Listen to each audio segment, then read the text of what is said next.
Bonjour, bienvenue dans l'Unicorn Gaming Live, l'émission de l'Université de Caen dédiée à la ludopédagogie. On se retrouve en ce mardi pour un live sur les jeux d'architecture, bâtir pour gagner.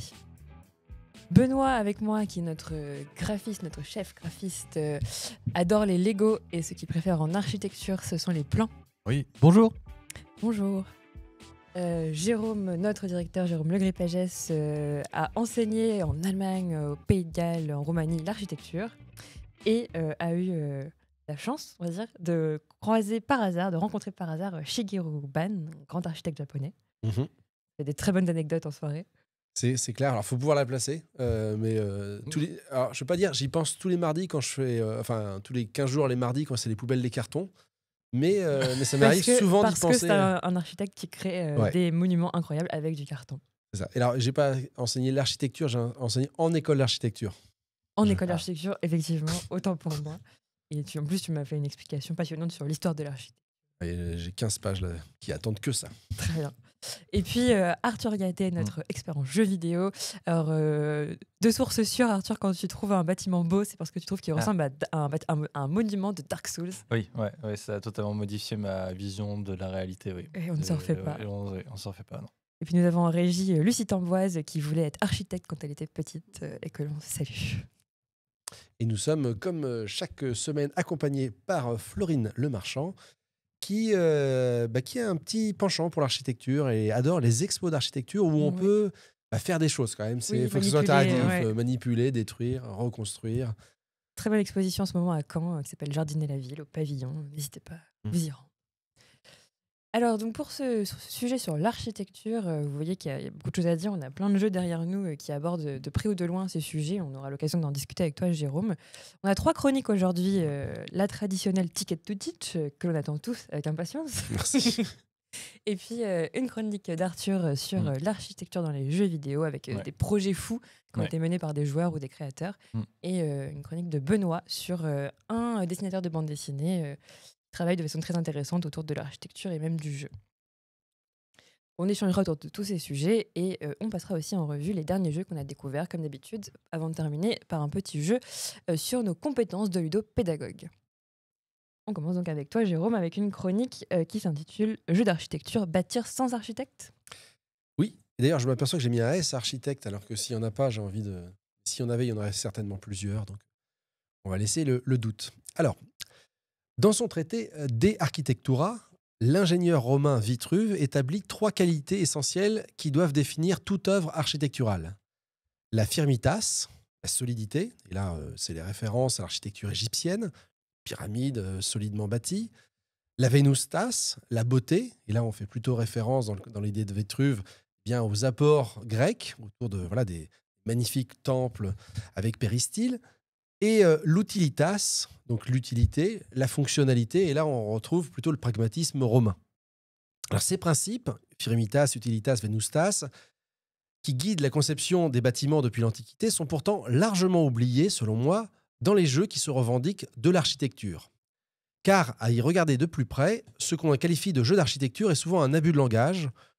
On parle plutôt de jeu de gestion urbaine, ou d'aménagement territorial, et non de la véritable science de l'espace et des volumes. Alors pourquoi les jeux passent-ils à côté de ce qui fait, à mon sens, l'essence même de l'architecture ?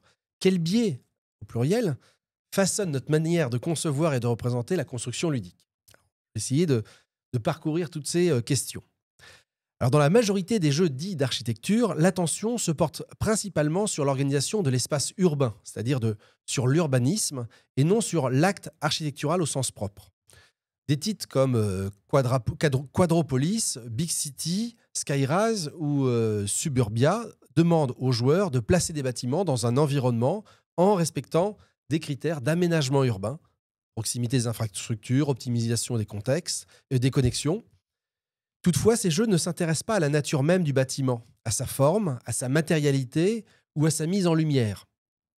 Construire un gratte-ciel, une école ou une centrale électrique devient une affaire de scoring ou de positionnement spatial sans réelle considération pour des véritables éléments architecturaux.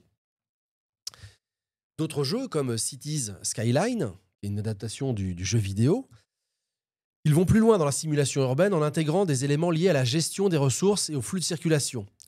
Pourtant, là encore, on est plus proche du génie civil, du BTP et de la planification macroéconomique que de l'art de concevoir des bâtiments. L'architecture y est réduite à des fonctions et à des icônes fonctionnelles, sans questionner ce qui rend un bâtiment unique. Un autre biais frappant dans ces jeux est leur vision souvent rigide et zonée de l'urbanisme, généralement organisée en quadrillage, inspiré du plan hippodamien. Vous savez, Hippodame de Millet qui avait fait le plan de Rome et qu'on va retrouver dans toutes les créations nouvelles. Les villes américaines, et par excellence, sont structurées autour de cette alternance de lignes orthogonales les unes aux autres. Et donc, on a une inspiration très forte à faire des villes à l'américaine où tout est plat, où tout est dans une espèce de négation de la nature. San Francisco, c'est un bon exemple. Généralement, c'est la base de tout aménagement urbain. Quand il y a une pente, on serpente. Sinon, ça fait des poursuites à la boulite, mais c'est bien, mais globalement, c'est pas une très très bonne idée. On a un peu ça dans les jeux. Tout est en fait rigidifié. Et cette structure-là, elle est bien adaptée à la logique ludique. Ça simplifie la gestion des espaces, ça permet une lecture rapide du jeu, mais ça occulte vraiment la diversité des formes urbaines et des approches architecturales. Dans Carcassonne, les villes se construisent par juxtaposition de tuiles, sans véritable logique, une fois de plus, logique architecturale. Dans Between Two Cities, chaque joueur doit optimiser son aménagement en plaçant des bâtiments selon une grille qui est vraiment très très stricte. Foundation of Rome, c'est d'ailleurs un très bon jeu, par ailleurs, mais c'est un des rares jeux qui intègre des bâtiments en 3 dimensions. Et ça met néanmoins uniquement en avant l'accent sur l'expansion urbaine plutôt que sur l'expressivité architecturale des édifices. Ces jeux, ça perpétue une idée héritée de tous les jeux qu'on appelle les city builders, comme évidemment la série des SimCity, des quartiers distincts, des tours de verre imposantes et une vision segmentée de la vie sans questionner la pertinence de ces choix. On crée énormément de ségrégation, ce faisant d'ailleurs de façon sous-jacente. Dans la vraie vie, comme quand on le fait, on voit bien ce qu'a fait les années 60, ce qu'ont fait les années 60 et 70 d'urbanisme en France avec ces projets de zones déconnectées les unes des autres. L'un des paradoxes les plus frappants de ces jeux est l'absence d'une réflexion sur la mise en volume et en lumière des bâtiments. Un architecte ou une architecte travaille la spatialité, la perception des masses, le jeu d'ombre et de lumière qui transforme un édifice en une œuvre sensible. Là, je renvoie vraiment à ce que j'appelle mes maîtres. Je ne suis pas architecte, mais ceux qui, quelque part, construisent pour moi toute mon admiration pour cet art majeur. Pierre Charot, regardez La Maison de Verre, Victor Horta et tout ce qu'il a pu, si vous allez à Bruxelles, tout le monde va à Bruxelles en ce moment, j'ai l'impression, mais allez visiter Victor Horta et de voir à quel point la lumière est centrale dans son travail, ou encore Toyo Ito pour de l'architecture plus contemporaine, postmoderne. Donc la dimension, elle est soit absente, soit limitée à une représentation schématique. Dans les jeux vidéo, donc Arthur pourra détailler davantage, mais Minecraft, je trouve, est un cas à part, parce que malgré son esthétique pixelisée très rudimentaire, ça permet aux joueurs vraiment d'aller expérimenter la volumétrie, les matériaux, et ça laisse une liberté architecturale rarement atteinte dans d'autres jeux, en particulier évidemment dans les jeux de société. Et dans les jeux vidéo, il y a plein de titres comme Anno 1800 ou Tropico. Ça reste un élément décoratif, une silhouette fonctionnelle au service d'un dessin généralement économique. Alors, il y a un jeu qui va sortir qui s'appelle Architect Life. C'est un nom anglais, mais c'est un jeu français qui est produit, je crois, à Besançon. Et je suis très impatient de voir parce que là, j'ai l'impression qu'on va enfin explorer la réalité du métier dans ce jeu qui sort en juin, je crois, 2025. En jeu de plateau, donc, Petit interroge la matérialité des bâtiments. On peut citer Santorini, un jeu qui est très abstrait, et il offre un aperçu de l'impact visuel d'une architecture construite en hauteur et en étagement. Mais dans l'ensemble, on construit avant tout, une fois de plus, pour de l'optimisation, rarement pour concevoir un espace habité ou une forme qui va susciter une émotion. L'architecture, si c'est un art, c'est que derrière, il y a un discours qui parle quelque part ailleurs qu'au porte-monnaie. Parce qu'en fait, le porte-monnaie, on peut le ranger ici. Finalement, ces jeux reflètent nos biais culturels et nos stéréotypes sur l'architecture. Une ville y est souvent perçue comme une juxtaposition de tours, de quartiers cloisonnés, d'infrastructures rationalisées, sans mixité, sans ancrage historique. Un bâtiment est fréquemment réduit à sa fonctionnalité, une seule fonctionnalité dans un bâtiment, sans interrogation sur son esthétique, son impact sensoriel ou son intégration dans son environnement. Cela montre que les jeux sont loin... loin des simples divertissements, sont aussi des miroirs sur nos représentations collectives. En simplifiant la ville, en supprimant la question de la matérialité de la lumière, ces jeux nous renvoient à une image épurée et rationnelle de l'urbanisme, bien éloignée, je pense, de la complexité et la richesse du travail des architectes. Alors, faut-il blâmer ces jeux pour leur vision réductrice? Ou globalement, il faut essayer de faire la tour la plus haute pour gagner? Parce que plus c'est haut, mieux c'est. Alors, il y a certains qui pensent ça. Je renvoie à Donald Trump. Vous n'avez déjà pas eu l'occasion d'écouter l'audio. On l'avait appelé en disant « Vous êtes à New York, il y a les World Trade Center qui vient de s'effondrer. » Et sa réaction, quelle est-elle? Comme c'est un président et une personne de faible qualité, je le maintiens, sa première réaction a été de dire « Chouette, c'est la Trump Tower maintenant qui est la plus haute tour de Manhattan. » De Lower Manhattan. Et c'est bien. Mais quelque part, ça renvoie très certainement à la pensée de très nombreux, la pensée sous-jacente de très nombreux jeux d'architecture où pour scorer plus de points, il faut aller le plus haut possible. Et il y a cette espèce de course un peu toxique à qui aura la plus haute. J'ai évité le piège. Alors, faut-il blâmer ces jeux pour leur vision réductrice? Pas nécessairement. Mais je pense qu'il serait passionnant de voir émerger des jeux qui abordent enfin l'architecture dans toute sa complexité. Et je parle vraiment de jeux de plateau. Un dialogue entre espace, matière, lumière et usage. Un équilibre entre structure, fonction et esthétique. Justement, j'imagine que les points de victoire ne sont peut-être pas les plus adaptés pour pouvoir identifier qui a gagné.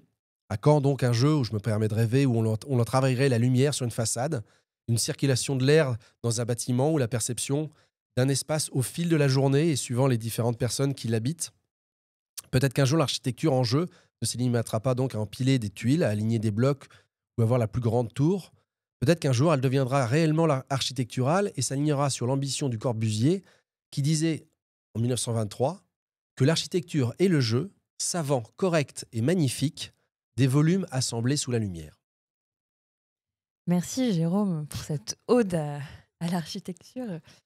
Alors, en t'écoutant, même si notre game designer Nicolas n'est pas là, j'avais un peu envie de vous inviter à rêver, comme tu le suggérais, et de vous poser une question de game design. Comment on pourrait imaginer ce jeu auquel tu espères de tes vœux, que tu appelles de tes vœux, donc concevoir un jeu comme ça qui impliquerait de prendre davantage en compte les dimensions de lumière, de la nature du bâtiment, de sa forme? Alors, Non, vas-y. alors, une fois de plus, je reviens souvent sur le jeu de rôle. Le jeu de rôle a une souplesse dans son game design, justement, qui est basée sur la narration. Et cette narration, elle peut être soutenue par de l'illustration. Donc, et l'arc architectural, je te rejoins complètement, c'est d'abord un plan, puis ensuite une maquette. Et puis après, ça devient un objet construit. Mais le travail de l'architecte, je pense, c'est ce travail d'idéation qui est aussi assorti d'une narration. Euh, et quand on discute avec un architecte, il nous balade dans son espace. Il nous dit voilà, vous rentrez, voilà ce que vous allez voir, voilà ce que vous pourrez faire, et voilà le sens, et la symbolique éventuellement qu'il peut y avoir à chaque lieu. Et ça peut être intéressant à faire construire, et de façon, à mon avis, plus subtile et complexe que le réduire à se dire c'est des briques qu'on assemble ou des blocs que l'on monte. Ou même sur des beaux jeux, je pense, c'est quoi? C'est Paris, tout simplement, qui s'appelle. Ouais, qui est derrière toi. Ouais. Si Arthur, tu veux le montrer dans l'étagère. Voilà, donc c'est. Oui, alors c'est surtout ce qu'il y a à l'intérieur, mais c'est un beau jeu, il y a du beau matériel. Et mais voilà, c'est pas nous qui avons contribué. On n'a pas choisi, on n'a pas. Comme j'aime bien aussi voir l'architecture comme une science des choix. Et je pense que ça va avec beaucoup d'art, mais en fait, quand on est soi-même l'artiste, on produit ses choix, et puis quand on est à l'analyse, on essaye de reconstruire ce qui a fait que on a choisi. Enfin, pourquoi a-t-il choisi il ou elle l'artiste? Pourquoi ce choix? Est-ce que c'est lié justement à des éléments de contexte, à des éléments personnels? Est-ce que là vraiment on est dans des effets de rupture? Ce qui fait que pour moi, c'est tellement complexe, cette réalité-là artistique, que ça me semble difficile d'avoir un jeu de plateau vraiment où on irait dessus. Mais voilà, ça peut se tenter. Et puis, ce que je dis, certainement, vaut pour les autres arts majeurs. Parce que tu me disais que c'était souvent compliqué de proposer un jeu de plateau qui sur un art, en fait, qui soit pas juste un discours sur un art, mais qui invite à se mettre dans la position d'un artiste. Sur l'architecture, la sculpture, d'ailleurs, on était parfois associés. Parfois, on a des classements. Je crois que c'est Hegel qui propose dans sa classification des arts architecture et sculpture au même plan. D'accord. Je crois que c'est lui. Ouais, merci. Non, mais Faut que tu parles dans le micro. Je crois bien que c'est lui. Oui. Surtout si c'est pour dire que j'ai raison. Redis plus fort. Non. Tu as raison, oui, Jérôme. merci. Tu as raison. Vous avez entendu. Bon. Mais donc, mais pour la musique, pour la peinture, pour la littérature, c'est pas facile en fait de faire autre chose qu'une caricature, ou de déplacer, de s'intéresser juste à la partie gestion de projet, gestion de ressources, gestion économique. Mais quelque part, c'est dégradant par rapport à ce moment où l'artiste fait œuvre. Ou alors, ça devient, c'est ce que je te disais, ou alors ça renvoie à l'architecture, à son égarement qu'on a depuis 1977 avec la loi sur l'architecture, qui fait que pour une superficie de moins de 170 mètres carrés, on n'a pas besoin de faire appel à un architecte, et donc on peut faire des petits laidrons en bordure de ville, dans lesquels les gens sont peut-être grands. Moi, j'ai grandi dans un laidron de ces années-là. On était content, il y avait un jardin, ça faisait le tour, le rêve de la maison individuelle, dessiné par un lotisseur, et pas forcément super heureuse en termes de circulation, en termes où l'habitat n'a pas été pensé avec l'habitant. Il y a aussi tout un pan, donc on parlait des plans, mais il y a aussi tout ce qui est architecture utopique. Donc tous ces projets qui n'ont jamais vu le jour, et ont montré le jeu de Paris. À la maison, j'ai un livre qui s'appelle Le Paris des Utopies, qui répertorie en fait tous les projets. Le constructivisme russe. C'est exactement un peu ça, et qui montre ce que Paris aurait pu être aujourd'hui si on avait suivi certains plans de ces architectes-là. C'est assez fascinant, on s'y perd volontiers, et c'est aussi quelque chose qui est entre le plan et la réalisation. Il y a tout cet aspect utopique. Puis ça donne envie aussi. Quand on regarde ces projets-là, on se dit carrément. Et c'est ça, parfois, dans les jeux d'architecture, jeux vidéo, alors les Sims par exemple, c'est pénible. On est contraint fonctionnellement à aller dans quelque chose qui, au final, va ressembler à les Américains, ils appellent ça les McMansions. McDonald's des mansions. Grande maison, et 450 mètres carrés, mais globalement, on reste contraint sur quelque chose. On ne peut pas aller s'amuser à aller découper des pans. On ne peut pas aller vraiment être créatif. Igor Tatlin,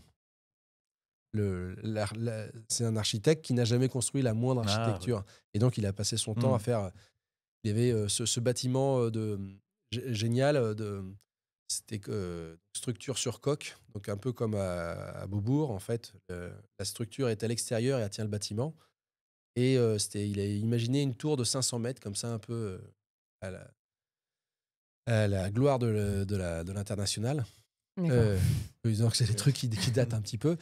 Et donc, il y a toute une génération d'architectes russes qui ont fait ça. Et je trouve que cette liberté qui est donnée en jeu, ça serait super intéressant à l'imaginer.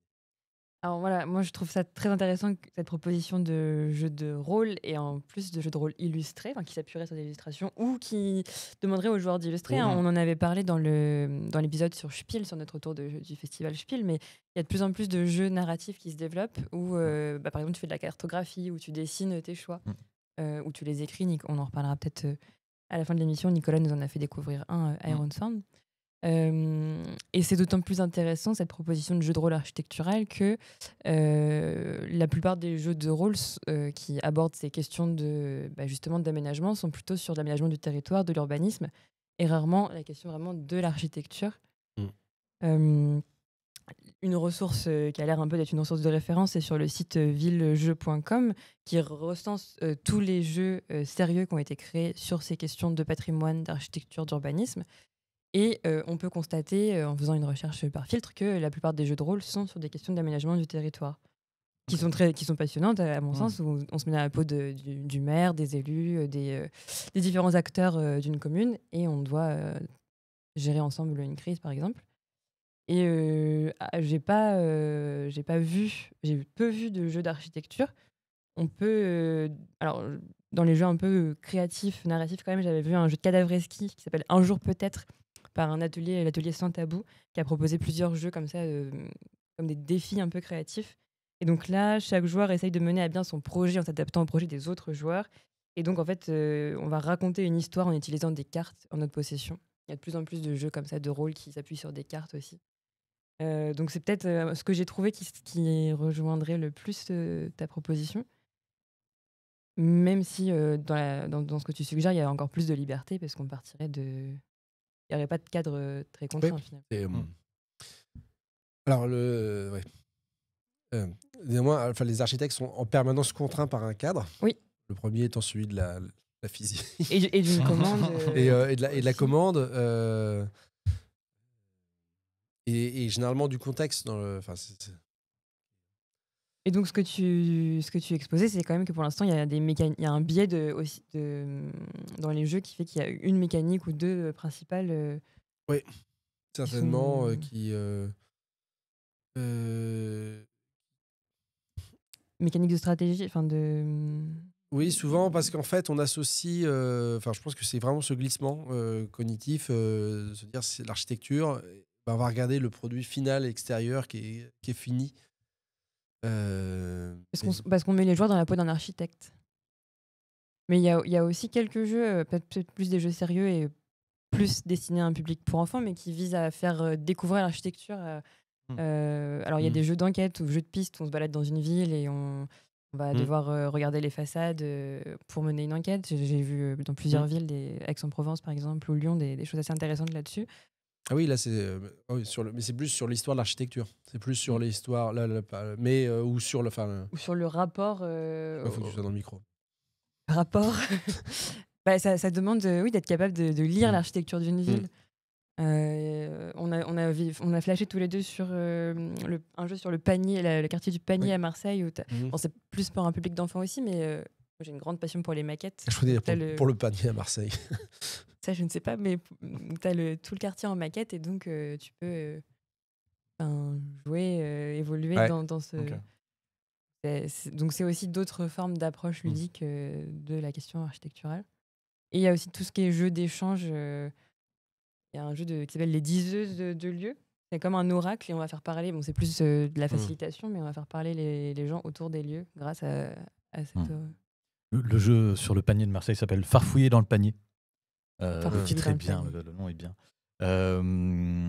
Moi, parmi tous les jeux qui étaient proposés là, dans Ville Jeu, il y en a un, du coup, on prend n'importe quel jeu de construction, ça peut être des caplas, ça peut être des Lego, ça peut être des galets sur la plage, et c'est les défis, je ne sais plus comment ça s'appelle, les défis de bâtisseurs, et en gros, on nous dit, ok, il faut construire un mur avec 2 fenêtres, une porte et un linteau.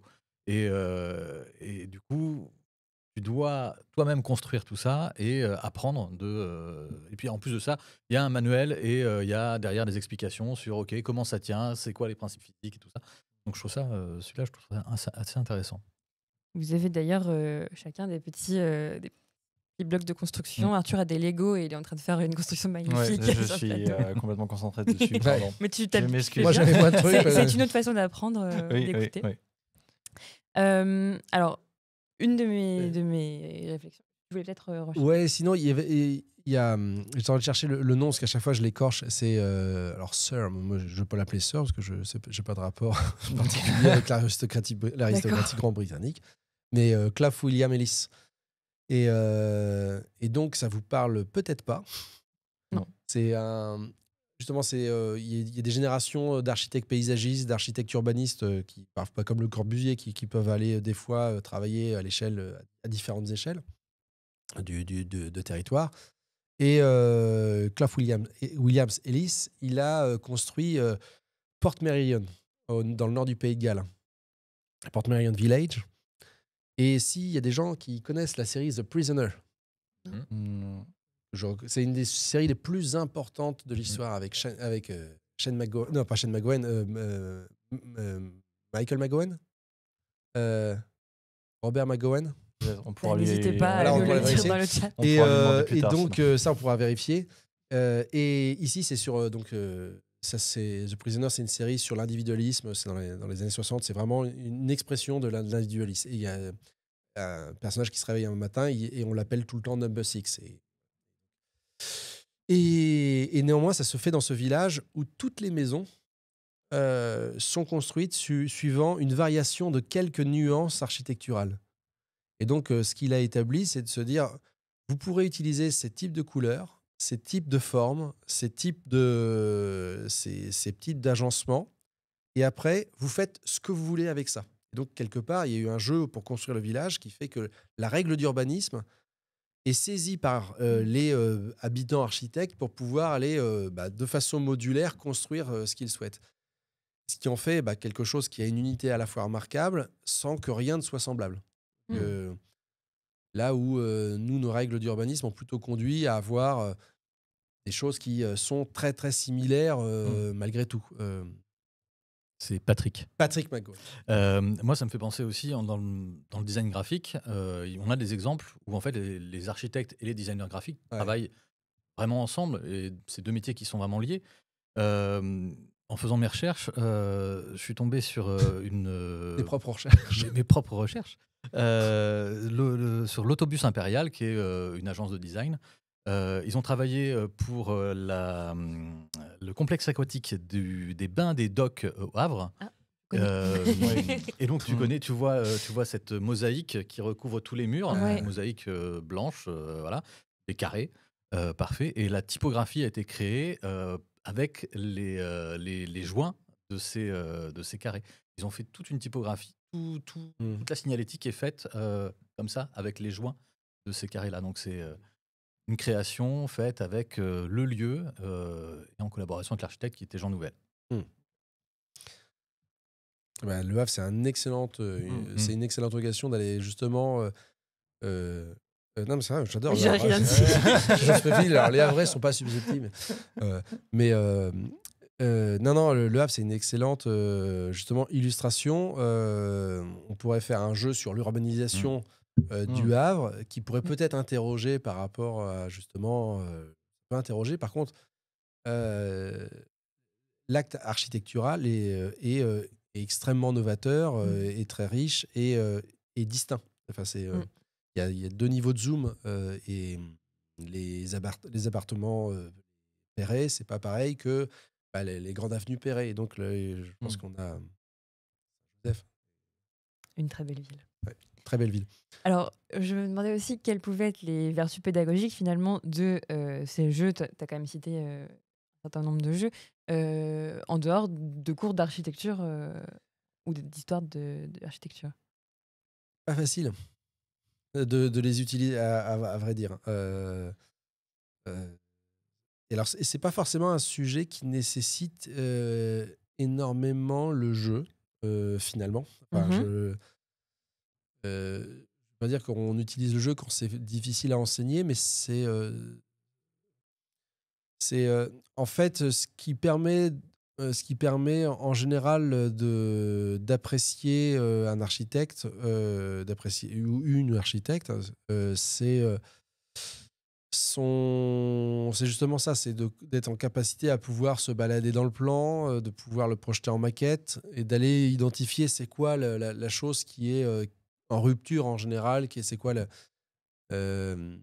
et souvent c'est cette projection. Donc quand on essaye de jouer avec les maquettes, moi souvent leur faire faire refaire les volumes, de jouer avec des lampes torches. Moi, souvent, les étudiants, je leur disais, allez-y, quand vous faites vos agencements, faites la lumière du jour qui se lève. Okay, l'hiver, elle sera là. L'été, il n'y en a plus non plus. Des fois, et peut-être que vos fenêtres, elles sont sympas, mais vos pièces, elles sont trop longues pour aller chercher donc, est-ce que ça vaut pas le coup d'en mettre une de l'autre côté? Mais c'est face nord, donc il y a peut-être... donc c'est... plus ce jeu-là, en fait, qui est un peu le jeu naturel de la créativité en école d'archi. Et je sais pas s'il y a besoin d'en faire un jeu, en fait, Oui. dans la mesure où l'acte de création est tellement ludique déjà. Oui. Et Donc, l'acte de reproduction ou de compréhension. par contre, à l'inverse, des jeux qui ont pour thème l'architecture peuvent plus largement permettre de développer différentes compétences. Par exemple, donc moi j'ai ramené le jeu Build Me, qui est un jeu édité aux éditions 5 points. Et typiquement, donc là, c'est un jeu compétitif où chacun doit construire sa tour. Et c'est plutôt un jeu sur la vie d'un chantier, Oui. les aléas que tu vas pouvoir rencontrer. Et donc, il y a hop là, plein de cartes et on a des aléas climatiques, on a des aléas voilà, fin des travaux, il y a des grèves, il y a un truc qui rappelle un peu le Milborn là-dedans, quoi, mais qui ouvrier en grève. Voilà, donc c'est plutôt sur comment, enfin la vie de la construction d'un bâtiment. Oui, j'ai vu aussi des jeux de gestion de crise, gestion de projet. Et bon, du coup, ça rejoint cette grande catégorie-là qui est assez utilisée par les enseignants, notamment dans le supérieur. D'être capable de travailler en interaction avec les différents acteurs sur un temps limité, avec des situations parfois problématiques. Et chercher. Ça me faisait penser à une très bonne illustration, et puis c'est pareil, c'est chercher le nom du bled. C'est en Espagne, à Benidorm. Ça fait penser à ça. C'est un exemple. Donc c'était une tour de 47 étages qui devait être construite, qui s'est construite. Et une fois qu'ils sont arrivés à faire ils ont fait les 47 étages, ils se sont aperçus que ils avaient oublié de mettre un ascenseur dans les plans. L'architecture est devenue tellement morcelée entre les différents métiers, les thermiciens, ceux qui s'occupent de la solidité, les réseaux, l'architecte qui va peut-être être plus sur une esthétique extérieure, qui va plus être sur la dynamique, l'élan du bâtiment. Ils se sont aperçus que effectivement, eux, ils avaient mis un ascenseur, c'est des ascenseurs de chantier qui sont sur l'extérieur, Ça peut être bien pratique, ou qui sont sur les cages installées à l'intérieur, puis ils se sont dit, ben mince, on le met où? Et ce qui fait qu'elle existe. Je ne sais pas s'ils l'ont détruite ou pas, mais voilà. Le chantier a été abandonné. Donc, ça fait penser à ça, les trucs. Vous avez oublié, enfin, on dit ça n'existe pas. Des fois, on peut avoir des trucs comme ça assez fous. Donc, de ce qui fait un bon joueur architecte, c'est aussi cette capacité d'anticipation et de vérification. Est-ce que les jeux dont on a connaissance du commerce d'architecture prennent en considération ce qui fait un bon architecte? C'est tellement maintenant un travail collectif. C'est dur de faire ressortir l'architecte. Au Japon, l'architecte est encore avec une formation très artisanale. Maintenant,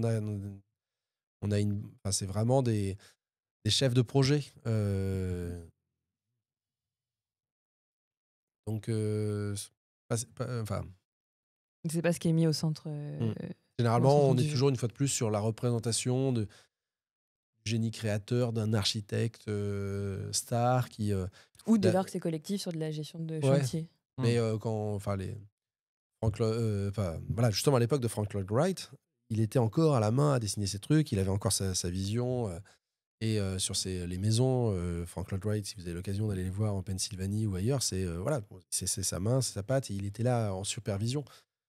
Si on prend Frank Gehry, sur l'architecte star là, qui a fait... tiens, à Prague, on ira voir ce bâtiment, la tour Fred and Ginger. Non, ça parle de personne. Non. C'est en référence à Fred Astaire et Ginger Rogers. C'est deux tours qui dansent l'une avec l'autre, avec un mouvement.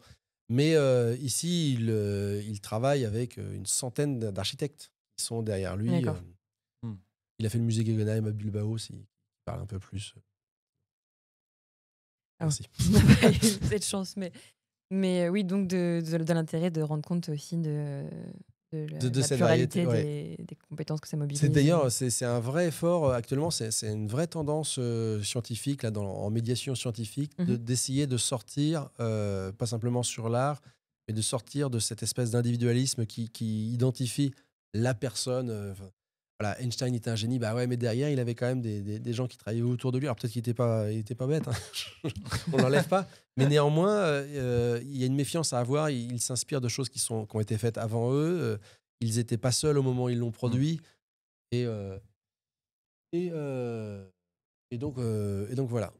Ça, c'est. On n'a plus de place sur le Mac. Non, petite gestion de problèmes techniques en direct, mais tout va bien. C'est OK. Et le replay, on l'aura ou pas alors? Oui, on l'aura sur Twitch. On peut le retélécharger. Très bien. Voilà. Alors, on parlait jusqu'à présent de jeux d'architecture en termes de jeux de plateau, mais c'est aussi une question qui est quelque part fondamentale dans le jeu vidéo. C'est intéressant là. Attention. Parce que le jeu vidéo en termes de game design accorde une grande place à l'architecture. On a même des cours maintenant de paysage design qui se développent. On a eu une conférence passionnante là-dessus aux journées scientifiques de la ludopédagogie par Gaël Gilson et Gilles Rémy. Et nous avons notre propre expert sur le plateau qui va nous proposer sa chronique. Bonjour Arthur. Sa chronique Video Game Facts sous un angle aller chercher des anecdotes qu'on apprécie. Et Jérôme me fait peur, il est très avancé vers moi, il attend. Je suis tendu là. Tout va bien se passer. Depuis ce matin, je me suis dit, oh là. Arthur, tu vas nous parler des projets fous de joueurs, notamment de jeux vidéo. Oui, alors j'avoue, j'ai été un peu frustré depuis le début de cette émission parce qu'en fait, on a parlé de choses, donc de bâtiments utopiques, on a parlé de Minecraft. Je voulais participer, mais en fait, je ne pouvais pas, sinon ça allait spoiler en fait toute ma chronique, donc je me tenais comme ça, voilà. Mais oui, alors déjà, première chose. Savez-vous dans quel jeu de fantasy on peut retrouver un bâtiment s'inspirant de l'abbaye du Mont-Saint-Michel? Je le cache parce que c'est écrit. Qui est normande, au passage. Qui est normande, au passage. Dans quel jeu? Un jeu de fantasy. Vous avez le droit à plusieurs réponses. On peut faire un QCM. Alors, fantasy, qui ressemble. Jeu de rôle. Dans les Assassin's Creed, des fois, on a des trucs. Le jeu s'inspire. Qui s'inspire. Ouais, qui s'inspire. Et spécifiquement de l'abbaye du Mont-Saint-Michel. Donc, voilà. Donc pas l'Aspire, vraiment juste l'abbaye. Ah oui, à cette époque-là. Moi, je sais pas, mais je veux le nom, s'il vous plaît. Je voudrais jouer. Oui, s'il vous plaît. Eh ben, c'est dans Dark Souls 1. Ah, bah forcément. Évidemment. Il fallait le tenter. Mais si, oui, dans Dark Souls 1, on retrouve donc dans les ruines de la Nouvelle Londo. Alors oui, forcément, on voit rien, on voit pas grand-chose. On voit pas grand-chose, mais si, ça a été justement dit par les développeurs qui se sont inspirés justement de l'abbaye du Mont-Saint-Michel pour construire donc l'abbaye de la Nouvelle Londo. Là, on le voit pas très bien parce que bon, c'est une ville qui est dans une caverne, littéralement. C'est très intéressant. Je vais pas parler du lore aujourd'hui, mais on va faire toute une chronique, même 2 heures facilement là-dessus. Mais bon, voilà, c'est pas le seul bâtiment qui les a inspirés à faire leur bâtiment. Il y a eu le dôme de Milan et l'escalier à double révolution du château de Chambord, qui ont aussi été une inspiration pour la ville de Anor Londo dans Dark Souls 1 toujours. Mais bon, après, voilà, dans les jeux de From Software, il y a pas mal de bâtiments. Bon, si vous y avez joué, notamment à Elden Ring, il y a beaucoup de bâtiments qui ne pourraient absolument pas exister dans la vie réelle. Donc, je pense notamment à l'académie de Raya Lucaria dans Elden Ring et Enirim, où on a des bâtiments qui sont gigantesques. On se pose la question de comment ils pourraient tenir debout. Techniquement, ça pourrait, je pense. C'est compliqué quand même. C'est compliqué. Magnifique. Il y a une vidéo sur YouTube où il y a des joueurs qui font réagir notamment des architectes au château qui existe dans Elden Ring. Donc ils donnent un peu leur avis sur la question. Je trouve ça trop drôle. Mais donc au niveau de ces exemples-là, donc il y a certains exemples de bâtiments non réalisables qui existent aussi dans la réalité et certains sur papier et d'autres qui sont maintenant à l'état de ruine. Donc un exemple que moi j'aime tout particulièrement, donc c'était au XVIIIe siècle, fin XVIIIe siècle, il y a eu l'abbaye de Fonthill dans le Wiltshire qui appartenait à William Beckford, qui a été designé par James Wyatt en 1796, dont la tour faisait 90 mètres de haut et elle s'est effondrée 2 fois. C'est-à-dire qu'ils l'ont construit une première fois. Ensuite, sur son lit de mort, Beckford, il a annoncé à James Wyatt, bon bah désolé mon pote, mais en fait les fondations, je les ai pas faites comme dans le plan. Du coup, il a dit bah super, mais j'ai vendu en fait la maison. Donc ça c'était un manoir, donc c'était techniquement une maison où les gens pouvaient habiter à l'intérieur. Elle a été donc reconstruite 2 fois. Sauron quand Ouais, on était petit. un peu, ouais. Et il fallait, pour la garder sèche et chauffer la maison en entier, fallait 60 feux en tout. Et il y avait des courants d'air partout. Enfin, tout le monde, toutes les personnes qui ont pu la voir, du coup, à cette époque-là, disaient que c'était une catastrophe, ce bâtiment. Mais donc, elle s'est effondrée, elle n'a jamais été reconstruite. Maintenant, il n'y a plus qu'une petite maison. Mais on peut aussi parler, donc, Benoît, tu en parlais des bâtiments utopiques un peu. Donc, moi, j'ai une petite fascination pour les projets de Étienne Louis Boulet, donc architecte du XVIIIe siècle, qui propose des concepts, moi, que je trouve qui sont géniaux. Donc, le cénotaphe de Newton ou l'Opéra de Paris dans les années 1780. Et moi, ça me rappelle un petit peu, dans un certain sens, ça me rappelle un petit peu le pandémonium que John Martin avait peint, en tout cas avait dessiné pour l'illustration du Paradis perdu de John Milton, où donc c'est Satan qui préside au Conseil infernal, donc et c'est dans un bâtiment qui est donc c'est un dôme en fait le truc, et moi je trouve ça assez fascinant. Et dans le jeu vidéo, ces bâtiments-là qui n'ont jamais existé, on peut en quelque sorte la retrouver avec donc, des fois des joueurs, notamment dans Minecraft, qui recréent ces bâtiments-là. Donc on a, moi, un YouTuber que j'aime beaucoup, qui est un Américain, qui s'appelle Mock Swamp. Lui, ça fait 11 ans qu'il est sur sa même partie de Minecraft. Et c'est une partie qu'il joue en survie, donc il y a le système de vie, d'expérience, et donc il faut qu'il gère sa faim, tout ça. Mais il joue pas sur une carte dite normale, il joue sur une carte qui s'appelle Flatland. Donc c'est une carte qui est plate, il n'y a que de la terre, et il n'y a aussi que les structures, donc les villages, tout ça, mais il n'y a pas d'arbres, il y a rien d'autre. C'est vraiment juste de la terre sur 3 blocs, et après c'est le vide.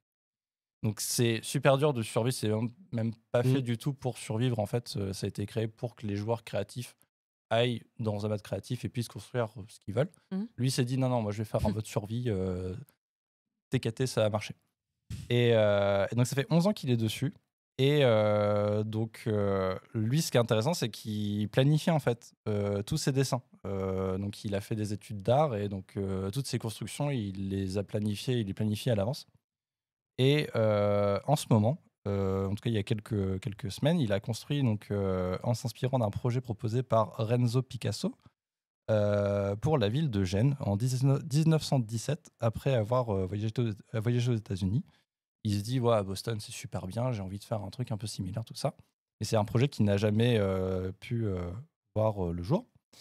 Et donc lui, Moxwamp, il s'est dit, moi j'ai envie de la faire dans mon jeu vidéo. Dans mon plan, je vais la faire, voilà.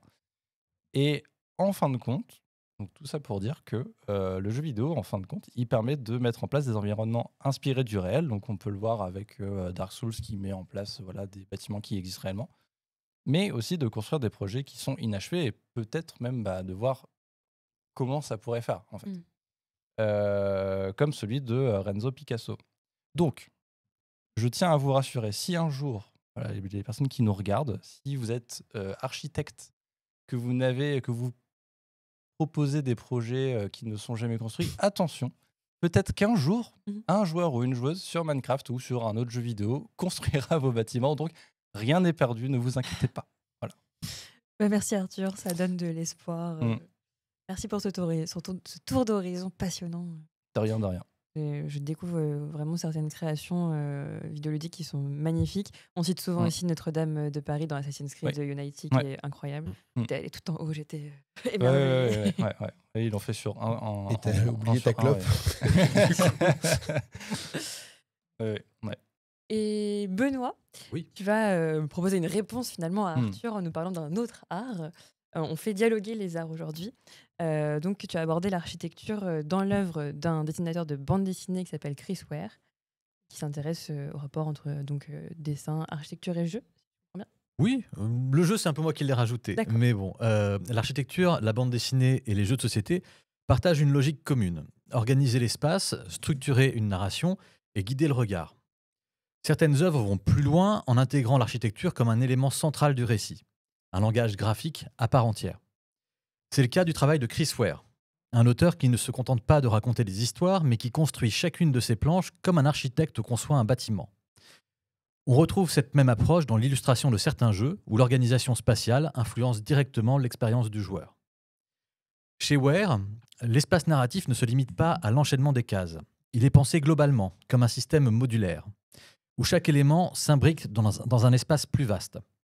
Ces bandes dessinées, comme Jimmy Corrigan ou Building Stories, reposent sur une mise en page complexe où le lecteur est invité à explorer l'image plutôt qu'à simplement la suivre. Ware privilégie une approche quasi mathématique, utilisant des perspectives axonométriques qui permettent de voir simultanément plusieurs éléments d'une scène, comme si l'on observait un bâtiment en coupe. Cette façon de structurer l'image rappelle l'illustration dans certains jeux de société, notamment Unearth, illustré par Jesse Riegel. Là aussi, la perspective isométrique et l'agencement précis des formes permettent une lisibilité immédiate tout en créant une esthétique immersive. Chaque carte du jeu représente une ruine, stylisée en volume simple, et l'ensemble évoque ces constructions géométriques et fragmentées que Ware affectionne dans ses décors urbains. Ce type de représentation donne une sensation d'ordre et de clarté, même lorsque les éléments sont nombreux et détaillés. Chris Ware travaille également sur une logique modulaire où chaque planche fonctionne comme un espace que l'on peut presque manipuler. Ces compositions éclatent le récit en plusieurs fragments, parfois juxtaposés sans ordre linéaire évident. Chaque élément s'imbrique dans un tout, un peu à la manière d'un jeu de placement de tuiles, comme Suburbia ou Between Two Cities, où la construction progressive d'un paysage façonne le déroulement de la partie. Cette approche confère à ces bandes dessinées une dimension architecturale où chaque détail participe à une structure globale. Dans le travail de Ware, l'architecture dépasse la simple structure. Elle devient un reflet des émotions et des états d'âme des personnages. Ces bâtiments, souvent impersonnels et froids, traduisent l'isolement, la nostalgie, le passage du temps. L'architecture n'est pas seulement un cadre, elle raconte une histoire à elle seule. Dans Building Stories, chaque appartement devient un fragment de vie, un témoin du quotidien de ses habitants. Ware parvient à rendre palpable la solitude à travers des intérieurs vides, des perspectives écrasantes ou des plans trop rigides pour sembler véritablement habités. Dans l'univers du jeu, on retrouve parfois cette idée d'architecture émotionnelle. Prenons l'exemple de Lisboa, illustré par Yann O'Toole. Ce jeu ne se contente pas de représenter une ville, il raconte sa reconstruction après un tremblement de terre, une inondation et un incendie. L'illustration, précise et détaillée, participe à cette immersion historique. On ne voit pas seulement des bâtiments, on perçoit un processus de transformation, un équilibre entre destruction et renouveau. Ware joue sur des mécanismes similaires. Son architecture évolue avec ses personnages, elle témoigne de leurs changements, de leurs souvenirs et de leur rapport au monde. Un autre aspect fondamental du travail de Ware est son utilisation du temps à travers l'espace. Contrairement à une narration classique où le temps est linéaire, il exploite la mise en page pour superposer plusieurs temporalités sur une même planche. Il peut ainsi représenter une scène sous différents angles ou montrer le même lieu à des époques différentes, tout en maintenant une cohérence graphique. Cette approche rappelle certaines mécaniques ludiques où l'évolution d'un territoire est un élément clé du gameplay. On peut penser à Anachronie, où les joueurs doivent gérer des ressources à travers différentes époques, ou encore à Tapestry, où la ville que l'on construit traverse les âges. Chris Ware dépasse ainsi le simple cadre de la bande dessinée. Il conçoit des espaces narratifs plutôt que de simples successions de cases. Son travail ne se lie pas seulement, il s'explore comme un joueur analyse un plateau de jeu complexe, où chaque élément a sa place et influence l'ensemble. Il joue avec les codes du médium, déconstruit la page pour mieux la reconstruire, et invite le lecteur à interagir mentalement avec l'image. Alors la prochaine fois que vous ouvrez une bande dessinée ou que vous jouez à un jeu où l'architecture est mise en avant, observez comment l'espace est utilisé. Est-il un simple décor ou devient-il un véritable acteur du récit ? Merci Benoît. On regardera nos bandes dessinées différemment la prochaine fois. C'est très beau l'idée d'architecture émotionnelle. Ouais.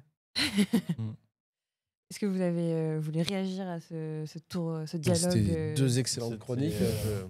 Moi, c'est le Unearth. Ça me fait vachement penser au jeu vidéo Tunic, où pareil, c'est en isométrique, c'est vu du haut, on joue un petit renard un peu comme le même style un peu que Link dans Zelda. Et Monument de Vallée aussi. Oui, oui, c'est vrai. Ouais. Oui, le Honor, c'est magnifique. L'esthétique des ruines, c'est vrai qu'on a envie d'aller jouer dedans. Ouais, tout à fait. Il y a, oui. pas mal de jeux qui ont un peu cette esthétique-là, ouais. Qui est pas si dur que ça, d'ailleurs, à coder, j'imagine, parce que l'ISO, elle est sympa. Ah ouais. Donc on fait moins d'erreurs avec la perspective. C'est ça. Non, non, je trouve que c'est fascinant. Moi, j'étais parti regarder des choses parce que ce que tu m'as fait penser me faisait songer à Buckminster Fuller. Richard Buckminster Fuller, c'est un architecte un peu fantasque qui a essayé d'inventer des choses. Et ce qu'il a plus caractérisé, c'est ce qu'on s'appelle ces formes géoïdales, ces géodes, ces dômes.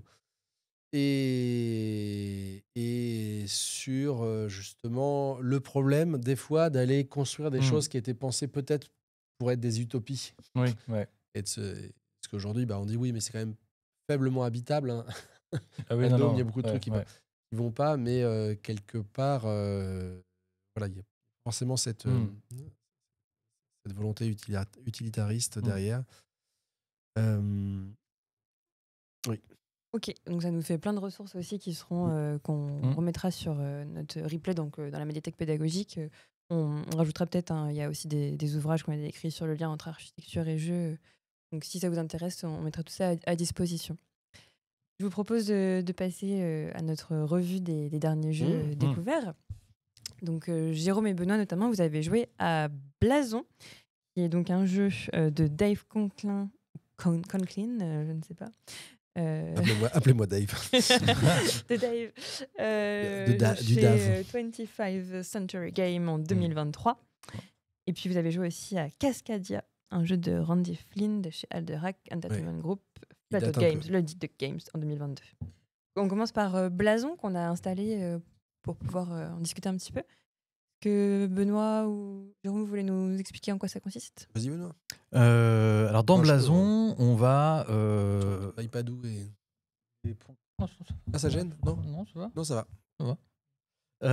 Dans Blason, on va découvrir un petit peu la science, l'héraldique, la science du héros, si je ne me trompe pas, littéralement.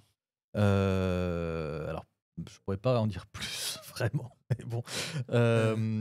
Et donc on a comme ça un plateau personnel qu'on va venir habiller de différentes cartes. Ces cartes sont de deux types. On a les emblèmes d'un côté.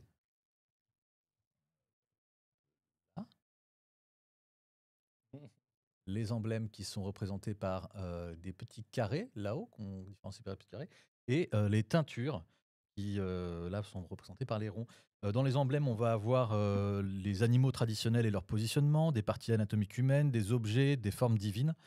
Et dans les teintures, on va avoir tout ce qui est teinture, donc c'est-à-dire tout ce qui est sable, argent, gueule, et les éléments plus complexes comme l'hermine, par exemple pour les fourrures. Dans Blason, on peut faire deux actions à notre tour de jeu. On peut faire soit piocher des cartes et en échanger une, donc constituer sa main, soit poser des cartes en payant le coût indiqué sur la carte. Et donc, on a trois manières de finir une partie de Blason. La première manière, ça va être de remplir son plateau personnel. Je le remontre. Son plateau personnel avec les différents constituants, emblèmes et teintures. On va avoir une deuxième manière de finir la partie qui va être de faire le tour complet de notre piste de score individuel et d'arriver ici en premier. Et dans ce cas-là, la partie prendra fin. Et la troisième manière j'ai fait tomber ma tour. De terminer une partie de Blason, c'est de pouvoir scorer sur chacun de ces objectifs-là. Donc voilà, si jamais on a un cube, un de nos cubes sur chacun de ces objectifs-là, la partie prend fin également. Les objectifs ici, on les retrouve sur les cartes. Donc c'est par exemple posséder dans son blason un emblème de ce type-là. Puis des augmentations, mais c'est vrai qu'il y a aussi les augmentations de ces différents types ici. Donc les augmentations, ce sont des cadeaux. Non, je vais m'aventurer dans un truc, je ne pourrais pas le.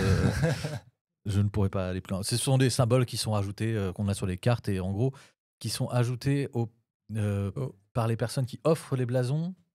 Oui. Vaguement. Vaguement. Donc ça renvoie à toute l'appréciation que j'ai pour les choses aristocratiques. Mais oui, c'est bien la science des héros au sens du héros, celui qui annonce, Voilà. celui qui gagne.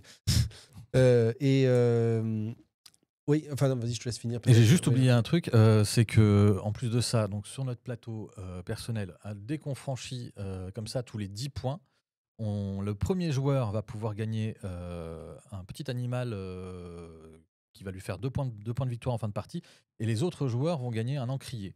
Et cet encrier va permettre de faire des actions supplémentaires, des actions spéciales qu'on va retrouver sur notre plateau. Donc il va y avoir par exemple le fait de pouvoir jouer une carte sans payer son coût intégral, le fait de pouvoir repiocher les cartes de la défausse, de pouvoir changer les cartes qui sont visibles là dans la rivière, et également de tirer une autre carte supplémentaire. Alors, ça vous a plu? Plutôt. Oui, ouais, plutôt, parce qu'en fait, c'est sur une thématique assez originale, parce que c'est pas pareil, le jeu d'architecture, on croule dessous, et commercialement, ça doit attirer. Ici, c'est un jeu voilà, sur l'héraldique, qu'on n'a pas complètement joué sur notre première partie avec tout le vocabulaire, parce qu'on s'est concentré vraiment sur le mécanique, mais je pense qu'on peut avoir une immersion un petit peu plus renforcée. C'est vraiment la constitution, enfin, quand on regarde les armoiries, derrière, en fait, on a une perspective, on a la mise enfin, pas en habit, on a la projection de ce que les personnes veulent raconter de leur famille. Donc, généralement, c'est des trucs plutôt positifs. C'est pas le moment où l'oncle Albert voilà, était... Voilà. Voilà. Il a fait des choses, il n'en parle pas. Il a fait des choses à Pau, dans une école. Et donc, tout ça, on n'en parle pas en général dans l'héraldique. Mais c'est intéressant parce qu'il y a cette constitution-là. Et il y a même derrière une symbolique une symbolique forte sur l'association des couleurs, avec des associations qui sont permises et interdites. Je crois qu'il y a des gens qui aiment beaucoup qui voient même la naissance du roman dans ces œuvres-là, mais dans... Oui. Si, dans... Comment ça s'appelle je suis en train de chercher... Tu parles de toi ou de moi? De toi. Chez Chrétien de Troyes. Chez Chrétien de Troyes, chercher. Voilà. Chez Chrétien de Troyes, en fait, ici, on pose les fondations. Il y a tout un langage autour des couleurs et ça pose les fondations des associations qui vont être utilisées possiblement derrière. Donc là, c'est quelque part, on le retrouve un petit peu. C'est-à-dire qu'il y a il y a des jeux de couleurs qu'on peut mettre à certains endroits. Il y a des associations qui sont possibles ou non. Alors, on va peu sur le côté symbolique, mais mécaniquement, je trouve que c'est vraiment intéressant. Et donc, voilà. Il nous faut avoir des armoiries, donc l'ensemble sur notre blason, l'ensemble de toutes ces histoires qui correspondent à nos vassaux qui viennent porter une chose, qui soient complémentaires, variées, qu'un jeu mécaniquement très, très efficace. Là, c'est très rapide d'action. Il n'y a pas d'explication sur les symboles, non? Dans le livre, dans le livret, il y a une explication? C'est vrai que c'est ça qui pourrait être intéressant pour... c'est ça. Au niveau pas. du symbolisme, notamment des animaux, ou même aussi des bannières, de comment... je ne suis pas certain, je crois qu'on a juste... Comment c'est créé. Mais ce serait intéressant de créer un livret d'explications, parce que c'est vrai que... pour des cours de... Tu vois, on a un petit truc à chaque fois. Quand même, pour des cours de l'histoire médiévale, notamment, ça pourrait être super intéressant, justement, pour reconnaître les différentes familles. Sachant que c'est un petit peu... Ouais, enfin, c'est pas grave. Mais oui. J'ai envie qu'on crée notre propre... C'est un peu après... C'est pas forcément pendant l'histoire médiévale en fait, que ça monte le plus, quoi. Alors, on va peut-être passer à Cascadia, que vous avez également découvert, peut-être en 2 mots. C'était un peu un truc qui me manquait. À chaque fois qu'on voulait le commander, il était épuisé. Ça faisait 2 ans qu'on courait après Cascadia, qui est un excellent jeu, qui ici est un jeu de pose de tuiles, où l'on cherche à créer des paysages à l'intérieur desquels vont venir s'épanouir des animaux. Donc, des renards, des ours, des saumons, des wapitis, des buses. Et en fait, chaque comment dire, animal va réclamer une organisation de son espèce avec des formes à respecter dans le positionnement. Les buses n'aiment pas être côte à côte, mais ils aiment bien se voir. Les renards aiment bien manger des animaux autour d'eux. Les ours aiment bien être soit en bande, soit en. C'était Ça- la mère et l'enfant, je crois. Il y Voilà, avait un truc de. Donc c'est un jeu très très très efficace où on va se faire de l'optimisation, assez peu interactif, mais le principe voilà, de choix d'un lot et de pause fait que ça s'enchaîne très très bien, très vite. Donc, Belle découverte. vraiment, je comprends parce qu'il a très très bien marché. Cascadia, voilà. Trop peu interactif, je pense, pour qu'au final, on ne soit pas dans une optimisation un peu juste, centrée sur soi-même, avec peu de moyens de pouvoir lutter contre un adversaire. Et puis, il y a quand même, j'ai l'impression, des stratégies un petit peu dominantes pour pouvoir, en fait, à la fin, ces parties vont se ressembler furieusement. Mais on a passé une belle après-midi. Et pendant ce temps-là, nous, avec Arthur et Lucie, on a pu découvrir, grâce à Nicolas, qu'on remercie, le jeu de rôle Iron Sworn, qui est un jeu donc, de Sean Tomkin, qui a été traduit par Thomas Pereira pour la Caravelle en 2018. Et c'est un jeu de rôle dont le principe est assez étonnant, puisque on a une fiche personnage de Lucie. De Lucie. Le principe, c'est de créer notre histoire sans maître du jeu. Alors, il y a une version qui permet d'avoir un maître du jeu, mais qui est un peu plus un arbitre. Mais l'idée, c'est ça, c'est de co-créer ensemble notre histoire. Et le jeu nous y aide en déclenchant des événements de temps en temps. Il y a du tirage de cartes. C'est des lancers de dés, en fait, qu'on va faire, principalement. Alors, nous, on y a joué en équipe, mais tu peux y jouer en solo. En solo, Nicolas le fait et il s'en sert pour écrire une histoire aussi. Ouais. Et tout est vraiment avec un lancer de dés. Enfin, tout est fait avec des lancers de dés, en fin de compte, qui t'aident effectivement. Donc, tu peux faire des lancers de dés pour trouver des noms. Tu peux faire des lancers de dés pour avoir. Je crois qu'au niveau des lancers de dés, c'est des tests, pas tant pour savoir si tu réussis ou pas, mais si tu réussis très bien par rapport à ce que tu veux faire, bon, bah, il se passe pas grand-chose. Si tu réussis plus ou moins bien, tu as un événement qui est tiré aléatoirement, donc tu es obligé de penser à quelque chose. Notamment, je crois que pour la partie, moi, j'ai décidé de prier mon dieu et j'avais fait un jet de dés plus ou moins moyen. Et fallait que j'imagine, le jeu me demandait d'imaginer donc une aventure ou en tout cas quelque chose, un obstacle à créer. T'avais qu'à mieux me prier, petit. Voilà, et je crois que c'était pour avant de partir sur chercher quelqu'un donc dans la montagne et du coup j'ai dit bah désolé mais en fait mon dieu il m'a montré, j'ai prié mais il m'a montré qu'il y avait eu des grosses chutes de glace donc de neige donc faut qu'on fasse attention et donc ça avait un peu plus nous avait mis un peu plus en péril. Et en termes de scénario, notre histoire s'organise autour d'une quête périlleuse qu'on va mener dans un univers prédéfini, mais qui se prête vraiment à être transformé. Et on va structurer notre quête en différents vœux. Un vœu d'abord accessible et puis de plus en plus épique. Donc voilà. Qui correspondent à nos quêtes en fait. Voilà, on divise comme dans un jeu vidéo ou dans un jeu de rôle plus traditionnel, on divise notre quête périlleuse en plusieurs sous-quêtes. Et en fait, ça se prête très bien à une adaptation en cours, puisque ça permet vraiment de se familiariser à la scénarisation, à l'écriture, y compris en groupe.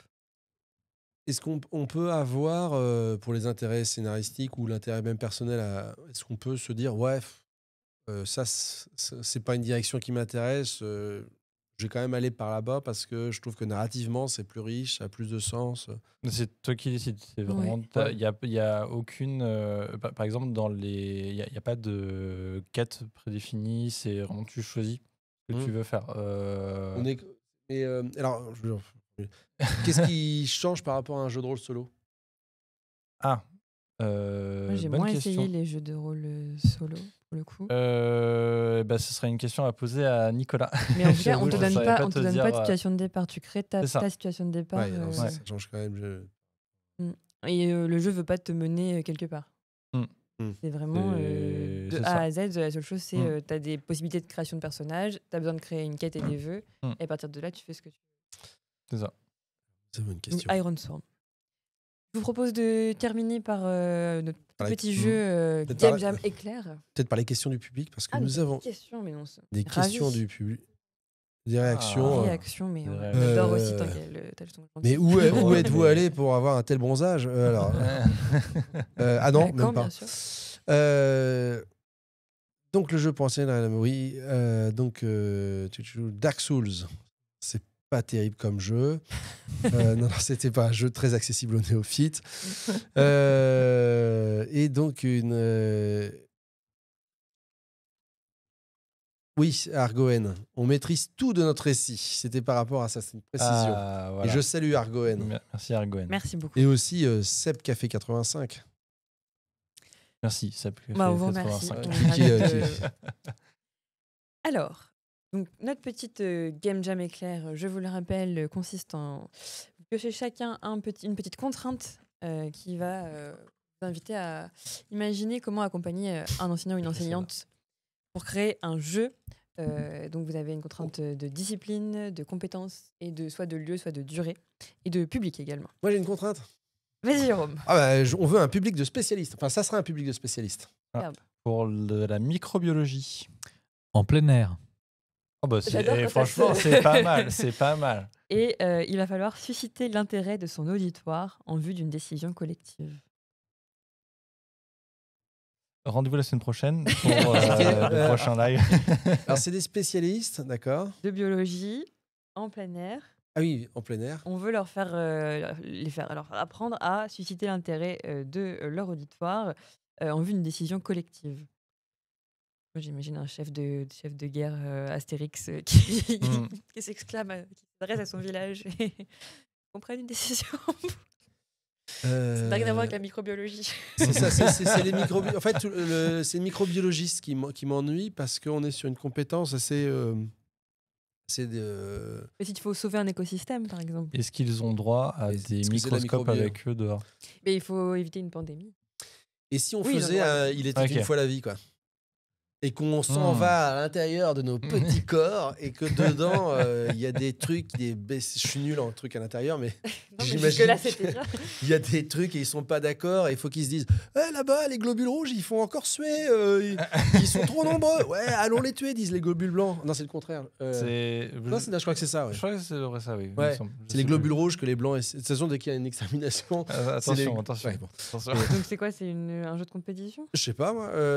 Je sais pas, moi. Susciter l'intérêt de son auditoire pour... En fait, ça serait le conseil des globules blancs qui essayent d'aller voir, je sais pas, des... Ou alors, c'est un truc... Non, alors moi, si, là, par-dessus, là, je pourrais plus facilement. C'est une course de vitesse entre des neurotransmetteurs. Ok. Et on n'est pas en pleine nature, mais on est carrément dans la nature vu qu'on a la tête. Et c'est des neurotransmetteurs, ils sont là et il y a une décision à prendre, mais il faut vite y aller. Et en fait, il y a le feu. Est-ce que je passe par la fenêtre ou est-ce que je vais à l'extincteur et vite, il faut que je prenne une décision. Et donc là, en fait, il faut que je dise au corps, donc la décision collective à tous les autres. Bon, les gars, il faut qu'on y aille. Et donc là, on se dispute, on se dit non, mais vas-y et tout. Et on a des cartes. Et on fait. Sur le plan thématique, pour l'instant, ça fonctionne très bien. Ça fonctionne bien. Et puis il faut trouver une mécanique, mais comme il n'y a pas Nico, on est mécanique qui fait que tu prends le lead, que tu manifestes le fait que tu es le premier ou que tu trouves la bonne façon de t'adresser au corps. Susciter, c'est ça. Ouais, c'est ça, il faut trouver la bonne façon de s'adresser au corps pour qu'il capte ton message. Je pense, alors, je sais pas si on peut encore parler de Woody Allen. Oh, non. Je sais pas, Jérôme. Je sais pas. Ok, parce que je repensais à un de... De toute façon, il n'est pas microbiologiste, alors on va pas. Non plus. Mais il avait fait un truc sur la reproduction. Ah oui, j'ai vu le court-métrage dont tu parles. Oui. Attention, sperme. Mais alors, est-ce qu'en termes de mécanique, ça va nous éclairer? Je ne sais pas. En tout cas, le thème fonctionne bien. Il faudrait trouver. Voilà, on vous invite à réfléchir avec nous, peut-être pas. En fait, il nous manque notre microbiologiste en chef. Donc le game designer et le microbiologiste. Quoi. Ouais, c'est ça. Ouais. Oui, et qu'on embrasse et qu'on espère. En train de réfléchir à la question pour nous apporter des éléments de réponse la prochaine fois. Donc, je vous propose, voilà, poursuivre cette réflexion la semaine prochaine. Vous arriverez peut-être en ayant une idée de mécanique pour nos microbiologistes qui sont en plein air et qui qui sont des neurotransmetteurs, essayant de communiquer avec le cerveau le plus rapidement et dans son intérêt en premier. Je vous laisse rêveur à cette perspective. Petite promotion aussi de notre bootcamp qui arrive le 24 mars prochain, du 24 au 28 mars. Pour vous dire que les inscriptions sont possibles dès maintenant. Le formulaire est en ligne sur le site du CEMU. Donc n'hésitez pas à nous rejoindre, c'est le bootcamp niveau 1 pour vous former à la ludopédagogie. On accueille des enseignants, des ingénieurs pédagogiques. C'est arrivé qu'on accueille des personnes en médiation scientifique aussi. Formateurs de toute la France. Vous êtes les bienvenus, on passe une super semaine, c'est intensif, on mange beaucoup de sucre et on boit beaucoup de café. Il y a de la théorie et de la pratique, donc n'hésitez pas à vous inscrire. La semaine prochaine, on se retrouve pour parler de jeux asymétriques. Je n'ai aucune blague. Nicolas saute sur sa chaise en ce moment. Il est prêt. Ça va très bien avec la blague de Jérôme qui ne l'a pas. Je vous remercie pour vos chroniques et vos échanges. Merci Lucie pour la réalisation et merci à vous dans le live. Passez une bonne semaine, à mardi prochain 13h. Bonne journée.